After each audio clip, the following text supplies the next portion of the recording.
Good morning, everyone, and welcome. It's great to have you here. This is the first of the big news and the big mergers in the market. It's something I've been talking about, or at least alluding to, for quite a long time now, and it's finally happened today.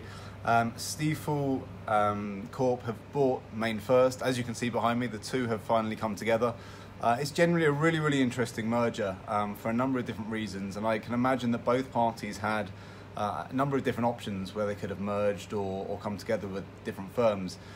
For me, one of the best things about this merger in particular, or this buyout, from Stifel, is the fact that the two coming together actually creates very little overlap. So they come very nicely in partnership and in tandem, whereas Stifel on the European side are strong within the UK and within financials, whereas MainFirst are a continental European house and are known for being number one in Excel in Germany and Switzerland, top 5 in Italy and top 10 in France. That was before their recent acquisition of Raymond James, which makes the whole deal that much more interesting. And my view with the Raymond James merger between, buyout of the European side from Raymond James from MainFirst this time, I think that was a very important strategic point of view when it comes to where we are today.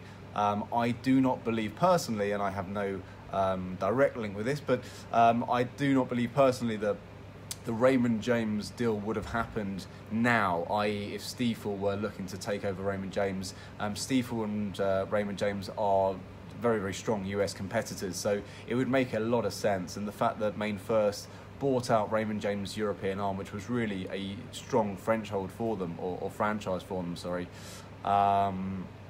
it makes a huge amount of sense that this has now happened. So what you're likely to see is in my view, the UK arm will stay separate, the European arm will go on top. That will also incorporate their US business, because their US business is extremely strong.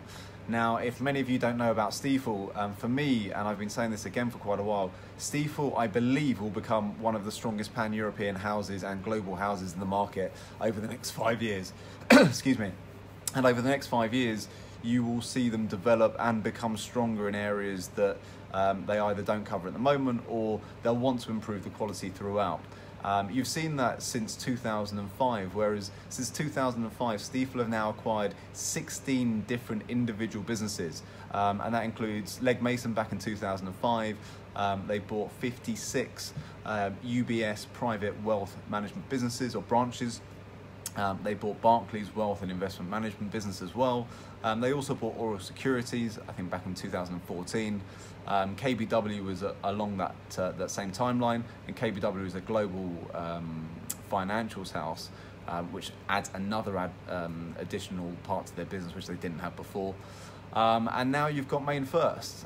Additionally, in between that, they bought out Sterner CRT, which was another US business, which actually makes them the largest provider of US research globally, which is actually a phenomenal stat to have. And they are a firm which I believe, again, will go from strength to strength.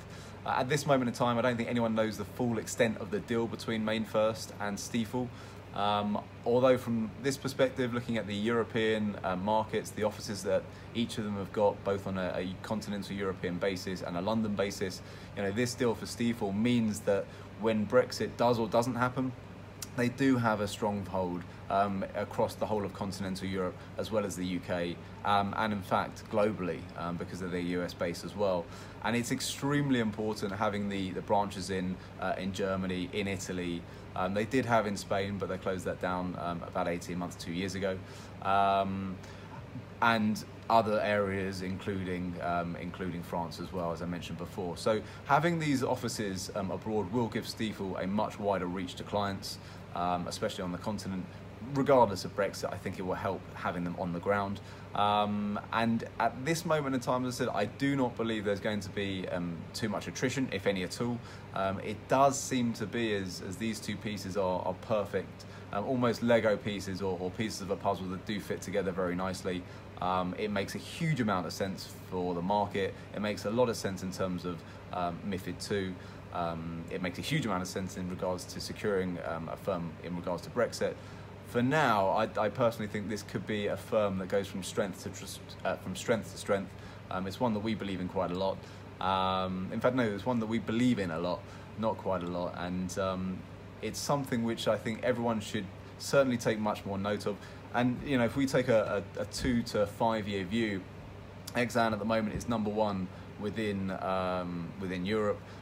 Pan-European wise, you've got Kepler, Berenberg, technically Societe Generale, and the likes of Jefferies. And I also believe you'll now have Stifel, and there is a potential possibility as well that Otto Natixis again come together with other firms and create another competitor within this market. So that's one to potentially be seen further down the line. And again, there is that opportunity with maybe Deutsche and Commerz as well. So there's a lot to happen yet. I'm personally extremely excited about this news. I think it's fantastic for the market. I think it's fantastic for both companies involved. Good luck to all. And certainly I hope to see you again soon. And no doubt, stay positive, remain positive, and remember, in this market, quality does prevail. You need to be in the top 25% to secure your own comfort. I know that's not a great and comforting to say for those who feel that they're below that mark, but it is extremely important. The market is now far more about quality than it's ever been before. If you feel that you're on the edge, it's a difficult place to be. The most important thing that everyone needs to be looking at the moment is finding their passion, finding that drive every single morning, because without passion it's extremely difficult to go and do what needs to be done at a higher level, in terms of effort, in terms of communication, in terms of deliverance. And without that passion, I always feel you're going to miss 1 or 2%, which is where you may end up lacking. So look, be honest with yourself, be realistic, stay focused, and as always, be positive. Take care of yourself.